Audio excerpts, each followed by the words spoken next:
Welcome back to the Fifth Down Fantasy Podcast. Today we are talking about buy low and sell high players for fantasy football. We're changing up our format today because right now a lot of people could be 4-0, they could be 1-3, and now is the perfect time for trade season as far as fantasy football goes. We each have buy lows and sell highs today. Ben, we're going to start with you. Who is your first buy low player right now in fantasy football? It feels kind of gross, but I'm really interested in buying low on Travis Etienne. He's one of the few remaining bell cows in the NFL. I know there was somewhere about Tank Bigsby, but aside from the goal line, which I'll get into, Tank Bigsby hasn't really been involved.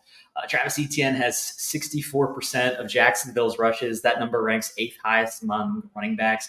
And he hasn't been that impressive, only the RB18 so far. But this week, he's going up against the Buffalo Bills defense. They are allowing the most yards per carry to opposing running backs. The Jaguars aren't likely to be in a game script that will afford them the luxury of running the ball, but still, Etienne's going to see the work. He's going to see the efficiency. He's going to see the volume. Etienne should be good. Buffalo's allowed a 100-yard rusher in 2 of their 4 games this season and a 70-yard rusher in 3. And this Jaguars offense isn't firing on all cylinders. Once they put it all together, once they stop with all of the fumbles, the out-of-bound touchdowns, all the variance that's been going on, Etienne isn't going to be this cheap for the rest of the season. Do you worry about him season long because he hasn't gotten like the goal line work that we would have expected him to, and Tank Bigsby has started to cut into that workload? I think that you're right. He's still going to be the main usage guy. I think all the points that you put out are fair, but do you worry about where he could finish season long if Tank Bigsby continues to be the goal line back? Do you have those same concerns about James Cook? Yeah, definitely. Definitely have those same concerns about James Cook, but I think James Cook is in a better offense with a better pass catching role. But I think that Etienne's inside the 5 usage definitely concerns me a little bit. I think that James Cook and Travis Etienne on paper are not identical, but in a very similar situation. James Cook isn't going to be seeing a ton of inside the 5 work. I think Travis Etienne is going to see more inside the 5 work than somebody like James Cook. But yes, Cook's in a better offense. Etienne, I think, is going to have. What's that face, Alex? Well, James Cook got 3 carries inside the 10 this week, and Travis Etienne is yet to have a carry like on the goal line this year. Yeah, but Travis Etienne is I think more of a talented runner. I think that he is the type of player who can break open a 50-yard touchdown. I think we have yet to see that type of speed from him, and I just think that Travis Etienne is he's more of a game breaker. He's somebody that I'd really be interested in having on my team because I do think that his price will go up this week after he plays against the Buffalo Bills.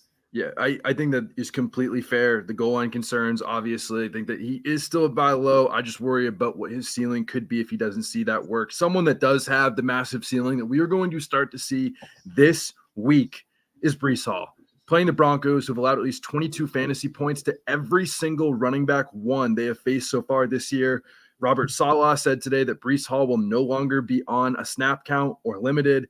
And this is also the team that Breece Hall originally had his injury against. So I think there's the revenge week narrative.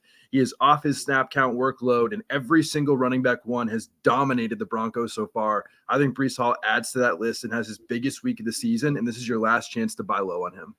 I'll add to that, Alex. I think that coach speak is usually nothing. Oh, he's off of a snap count. Whatever. But this is the same guy that said that this is Zach Wilson's football team and none of us believed him. And he's right.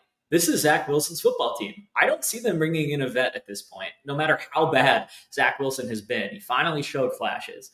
If he's saying Breece Hall is off of a snap count, I'm buying it. And I'm buying Breece Hall. Dalvin Cook's been terrible. Jamar Chase has also been terrible. I think he's somebody that I would be ecstatic about buying low on right now. For me, just anecdotally, I'm 2-2 in a league, and I have Jamar Chase, and I'm thinking, should I be trying to trade him away? I took him 3rd overall. I need help. I don't know what to do. I could have had Travis Kelce. I could have had Bijan. I could have had Stephon Diggs, but instead, I have Jamar Chase, who's the wide receiver 27 right now. But here's why you got to keep buying Jamar Chase. He was the wide receiver 15 through 4 weeks last year, but he finished as the wide receiver 2 over the course of the entire season. We know that this team is going to get hot. They were off to a bad start last year. They got hot. Is Joe Burrow injured? Is he not injured? Does not matter. We saw 2 weeks ago that they needed to get Jamar Chase involved. He played 22 snaps, got 6 receptions from the slot. Was both career highs for him from the slot. And if this team is continuing to struggle, they're going to make an effort to get the ball to Jamar Chase because, like he said, he's always open. He's always effing open, Alex. By Jamar Chase. Yeah, I'm in on Jamar Chase. I actually just made a trade for Jamar Chase this morning. I traded Puka, Nacua, and Khalil Herbert for Jamar Chase.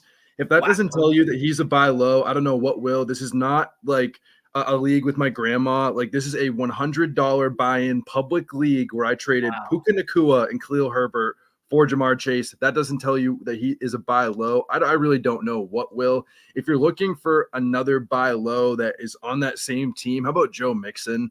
I mean, Joe Mixon so far has had 18, 18, 21, and 15 touches in all brutal matchups for the running backs, and their offense couldn't have played worse.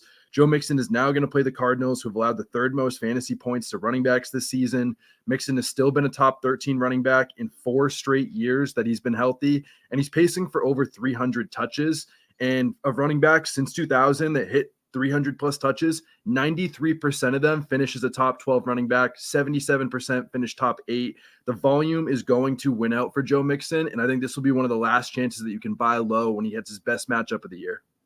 Yeah, we were talking about how Travis Etienne is one of the last few remaining bell cows, but like there is not a bell cow in the NFL like Joe Mixon.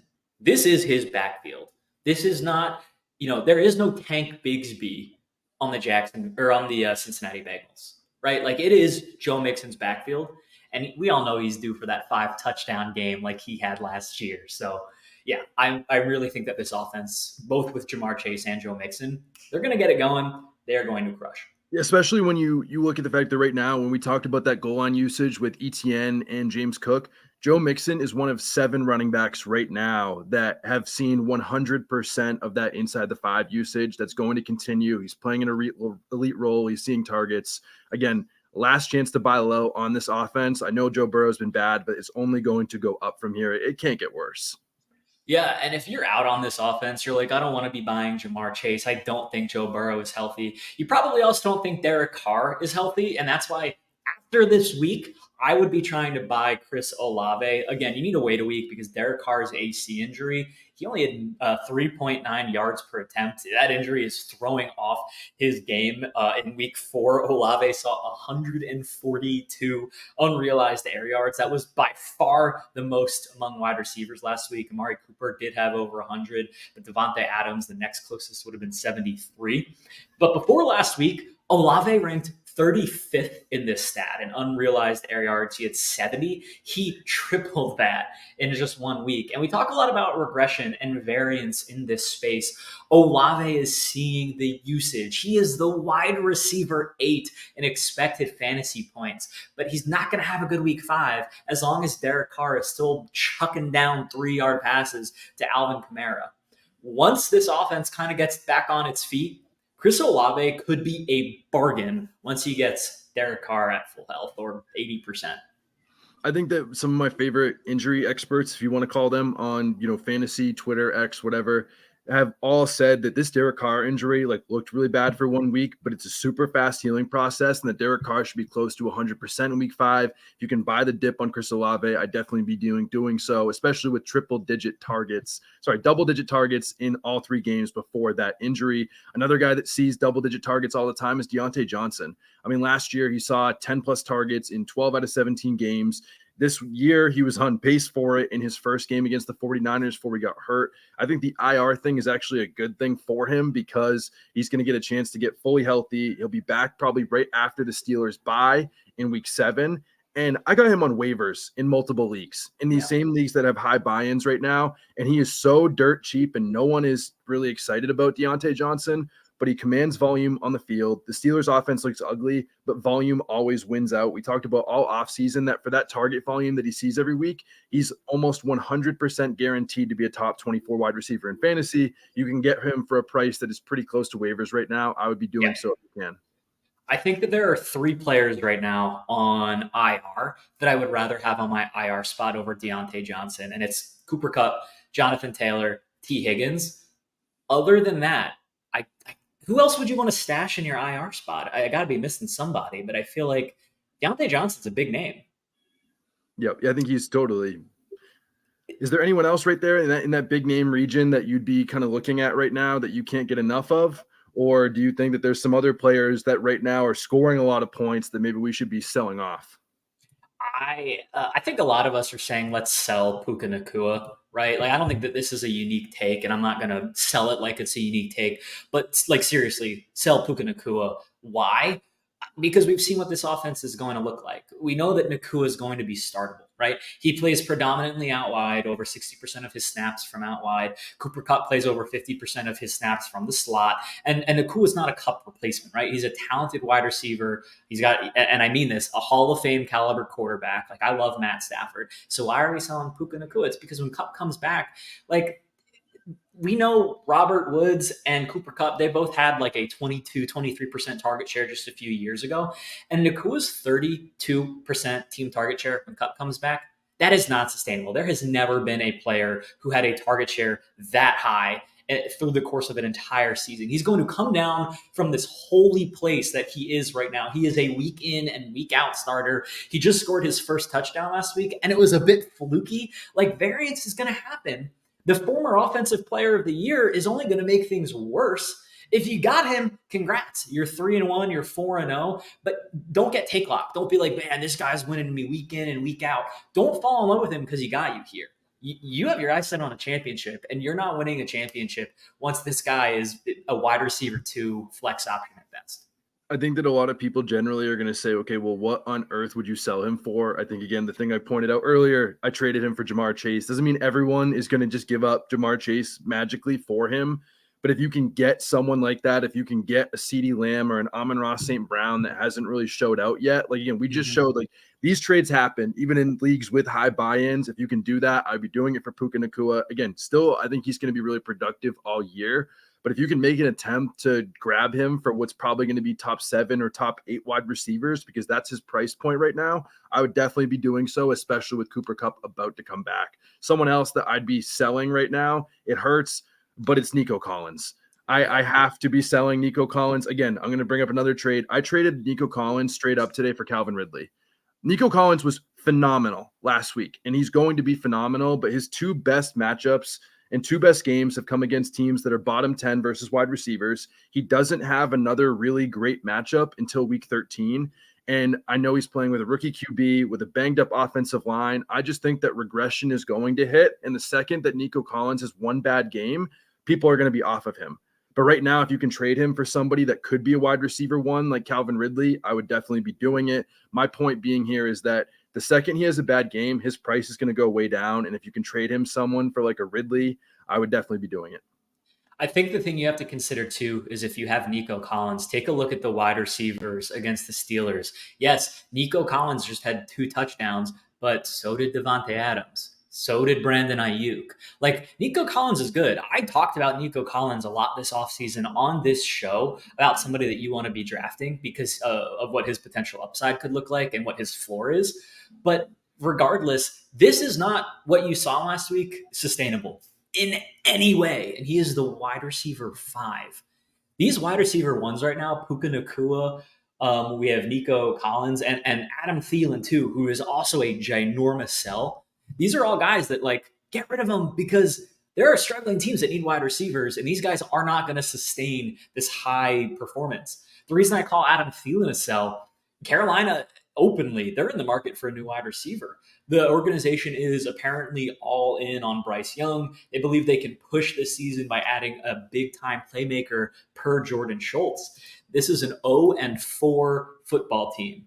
And Adam Thielen's getting work, and he's going to continue to get work because of garbage time. But as the season goes on, let's say that you're starting Adam Thielen and it's like week 10 and you're trying to make a playoff push. Do you think that they're going to continue to involve Adam Thielen when they could be getting second-round rookie Jonathan Mingo involved? Do you think that at some point Mingo is going to be like eating into he's only at 65% of routes run on this team's dropbacks in games that he's played. He missed last week with a concussion.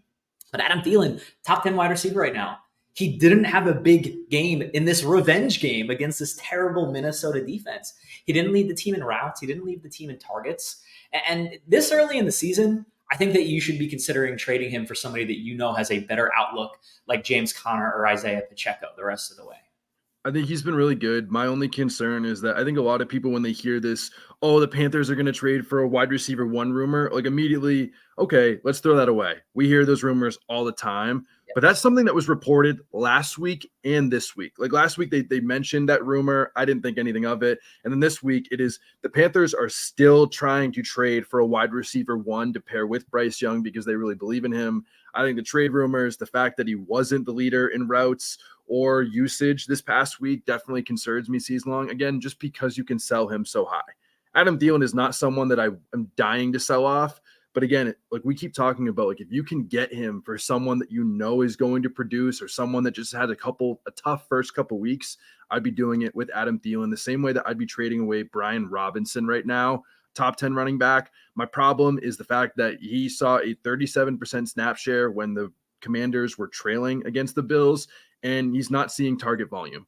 So he's averaging less than 2 targets per game. He's not on the field a lot when the Commanders are trailing. And please look me in the eyes right now or in your ears and tell me that you think the Commanders are going to be really good all season. They've had some really good game scripts and some really good matchups to start, but I don't want to be having these like matchup dependent running backs on my team for the full season. If you can trade him for someone like a DeAndre Swift or even maybe a Jonathan Taylor coming back, I would do so because he's playing so well right now and he has so many fantasy points, but I just tend to avoid these trailing running backs when I can. Yeah, and he's got a good matchup this week going up against Carolina, but I do have to almost wonder, is Antonio Gibson done? Like, it He's kind top of 10 felt in like, running back routes right now. all right, but is he done? Like, is at any point he going to be startable for the rest of the season to the point where Brian Robinson is like not startable because of that? Because right now Antonio Gibson is putting up duds week in and week out. That's a good point. I think that there is a chance that could be. I'm not sure if I believe in Antonio Gibson. I was wrong on him. I didn't I see don't. what we saw, but do you think he's ever going to take over the passing role? If he doesn't take over that pass catching role and trailing game scripts, nothing's going to happen. I don't think JD McKissick was ever a good pass catching running back. And no matter what he did on the football field, he was still out there as the pass catching running back. Until they show that with Brian Robinson, he's going to be a sell high for me because I worry about what's going to happen late in the season when they're trailing in games. Like, for example, in the championship week for fantasy football, playing the 49ers, probably going to be trailing a lot in that game. I know that's far away, but I think that's my point, is that in those game scripts, it's going to be tough for Brian Robinson. I agree with you that Brian Robinson is a sell high, but Antonio Gibson does not concern me at all. Roshan Johnson scares me if I'm a Khalil Herbert owner. I think I would be trying to sell Khalil Herbert right now. And this is a tricky one, right? Because your sell window is not long. I don't think he's worth that much. Like if you have Khalil Herbert and you're shopping him, you traded him and Puka Nacua for Jamar Chase, which I think is a great example, right? But I think that Khalil Herbert, like you drafted him late, maybe in the 8th round, he's paying off. Why trade him? Well, Chicago's running 7 fewer rushing plays per game than they did last season. Roshan Johnson is eating into Herbert's workload. And I say that acknowledging that he only played a quarter of Herbert's snaps last week, but that is going to change. We kind of saw that weeks 1 through 3, that he just kept getting more and more and more involved. But I said it on the show last week. The reason he's going to continue to get more involved, he's a bigger back. He is a better blocker. He should at least be 50-50 with Herbert by the end of the season. We've already seen with Johnson 3 goal-to-go carries. Herbert's only hit 2. Herbert just scored his first touchdown of the season last week, which is why I think he's an enticing sell high. Because this is an anemic offense. He's probably not going to have too many more opportunities to be scoring touchdowns. Like he did it against the Denver Broncos defense, one of the worst in the league. And when you can trade Khalil Herbert and Puka Nacua for Jamar Chase, or when you can trade Khalil Herbert for like even Gabe Davis, maybe even Cortland Sutton, somebody like I'd rather have a wide receiver 2 in a good offense in Gabe Davis, or a wide receiver 1 in a bad one, than a possible RB2 in one of the worst offenses in the entire NFL. That's just how I feel about Khalil Herbert. It's so hard to like sell him off right now after what he just did and how great he Yeah. looked. but it's also like the Denver Broncos defense has made every running back one look like, like Superman and like the second coming of Barry Sanders or whatever high profile back you compare them to. My worry is less about like the goal line work. My worry is more about what like the Chicago beat reporters have been telling us all offseason. Maybe they're just completely wrong. And if I die on the hill, I will hold that loss.